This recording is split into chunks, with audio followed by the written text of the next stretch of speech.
এদের মাথার ছাদ ভেঙে গেল।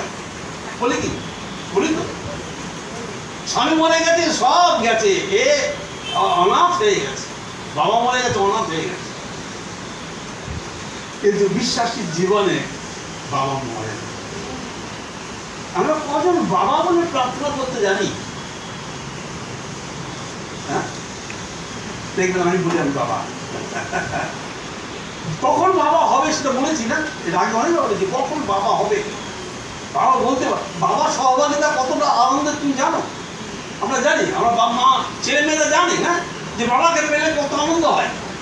হ্যাঁ, আমার মেয়ে কখন জড়িয়ে ধরে, ছেলে কখন জড়িয়ে ধরে, বাবাকে পায়। কিন্তু ওই বাবা তাদেরকে বেশি কিছু দেয়নি, দিতে পারেনি, তথাপি তারা জানে আমার বাবা কি। আজকে এই বাবাকে চেনা দরকার আমাদের, তার উপস্থিতি আমাকে উপলব্ধি করতে হবে। সদা কি লেখা আছে 91 গীতে? প্রথমে কি লেখা আছে? যে ব্যক্তি পরস্পরের অন্তরালে থাকে, তাই তো?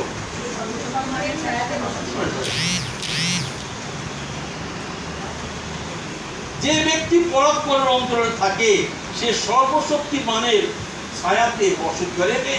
এর মধ্যে অনেকগুলো প্রমিসের কথা বলে রয়েছে, প্রমিস, প্রতিজ্ঞা। আমাদের রোগ থেকে রক্ষা করবে, বিপদ থেকে রক্ষা করবে, আমাদের দীর্ঘ আয়ু দেবে, আমাদের সমস্যার সমাধান করবে, আমাদেরকে ঘিরে। কখন? যখন আমার বাবার অন্তরালে থাকবে। যখন আমার বাবার অন্তরালে মানে কি, বাবার সঙ্গে সঙ্গে থাকবো। আমরা কতজন, আমি অনেক সময় বলি, আমি বলেছিলাম না, একটা 5টা ট্রুথের মধ্যে একটা ট্রুথ কি ছিল? প্র্যাকটিক্যাল ট্রুথ, অর্থাৎ আমি তুমি সেই সত্য। আজকে যখন ঈশ্বর আমার সঙ্গে থাকবেন সেই সত্য প্রকাশ পাবে। আর যখন এই ঈশ্বরের সঙ্গে আমার সম্পর্ক নেই, আমরা অনেক প্রার্থনা করছি, অনেক উপাসনায় আসছি, অনেক গান করছি, অনেক আরাধনা করছি, কিন্তু কিচ্ছু নেই। তোমরা কি ঝনঝনকারী কথা। আমার কথা একটু দুঃখ পাবো বাবা, আমি বলি, কারণ আমি জানি আমার কথা খুব কষ্টকর, খুব কষ্টকর। অনেক সময় আমরা ঝনঝনকারী কর্তার হয়ে যাই। হালেলুয়া বলছি, হালেলুয়া কখন করতে পারে জানেন? হালেলুয়া দাউদ কখন বলেছিল? ন্যান্ত হয়ে গেছিল, যখন সেই ঈশ্বরের সঙ্গে এক হয়ে গেছিল।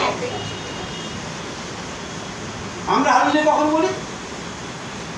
হ্যাঁ, তখন বলি যখন দলবল দেখতে পাই, যখন চার্চের মধ্যে দেখতে পাই, হ্যাঁ তখন। হ্যাঁ, সেদিনকে টিভিতে দেখছি একটা হিন্দু, সে বলছে যে এটা কি হালেলুয়া, হালেলুয়া কি বলে দেখ, এতে যিশু কোথায় বলছে হালেলুয়া বলছে, হালেলুয়া হালেলুয়া।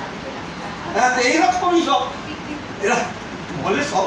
যাই হোক, প্রথম বিষয় হচ্ছে যে আমার সঙ্গে ঈশ্বরের personal relationship. Christianity and really it's not a religion but a relationship, সম্পর্ক। আমি প্রভু দ্বিতীয় দিনে বলেছিলাম কি, প্রথম দিনে একটা বিষয় বলেছিলাম, প্রভু দিনে অনেক প্রচার হয়, আমি করতে পারি। দ্বিতীয় দিন বলেছিলাম একটা কি, দ্বিতীয় দিন বলেছিলাম তুমি কোথায় ছিলে, কোথায় আছো, কোথায় যাবে। প্রভুর দিনে প্রচার মানে ওটা একটা সম্পর্কের অনুষ্ঠান। আমার বাবার উপস্থিতিতে আমার ত্রাণকর্তা যিশুর হাত দিয়ে সেই ভোজ খাওয়া উপর এই রিয়েলাইজেশন, এটা বলা হয় প্র্যাকটিক্যাল এক্সপেরিয়েন্স। যিশু খ্রিস্ট হচ্ছে বাস্তব অভিজ্ঞতা। আমার বাস্তব অভিজ্ঞতা কি সামান্য কিছুক্ষণ সময়ের জন্য? এই হাওয়াটা কি শুধু আমার প্রয়োজনের জন্য লাগছে? সব সময় লাগছে। আমার উপস্থিতি সব সময় আমাকে আনন্দ দেবে। আমার বাবার উপস্থিতি সব সময় আনন্দ দেবে, দুঃখের সময় আনন্দ দেবে। আপনারা জানেন, আমার বরটা যখন মারা যায় তখন পাস্টার, আর বরটা বেরিয়ে আমি নিয়ে দিচ্ছি কাঁদতে কাঁদতে। আমার বরটা বেরিয়ে খবর দিচ্ছে। কি সাংঘাতিক অবস্থা। অনেকে বলছে তুমি অন্য কোনো পাস্টারকে ডাকো। আমি হ্যাপি, আমার বাবা আমার দাদা প্রভুতে গেছে, আমার তো আনন্দের বিষয়। আমার বাবা গেছে, আমার দাদা যাচ্ছে, আর আমি সেই খবর দিচ্ছি। এই যে দুঃখের সময়ও যে আশীর্বাদ, দুঃখের সময়ও যে একজন উপস্থিত। আমরা সান্ত্বনা সভা করি মরে গেলে, মানে কি? মানে হচ্ছে ঈশ্বরের উপস্থিতিতে, হ্যাঁ কি লেখা আছে মতি 8:20, যেখানে 2 বা 3 জন আমার নামে সমবেত হয়, আমি সেখানে উপস্থিত আছি। ঈশ্বরের উপস্থিতি আমি শোকার্ত পরিবারে দিতে যাচ্ছি, যে তার বাবাকে সে পাবে। সে একা নয়, তার বাবা বা তার আত্মীয় যে মারা গেছে সে যায়নি মারা। প্রভুতে বাইবেলে লেখা আছে নিদ্রা গেছে, প্রভুতে সে নিদ্রিত হয়েছে। এবং সেই কারণে আমরা সহভাগিতা দিচ্ছি, বাবার সহভাগিতা, পিতা ঈশ্বরের সহভাগিতা, উপস্থিতি যেন সে লাভ করে, যেন সে অসহায় লোনলি ফিল না করে।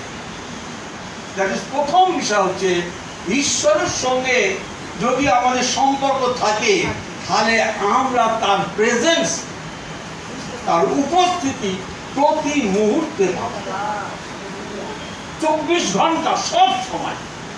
আমরা কি পাচ্ছি? হ্যাঁ,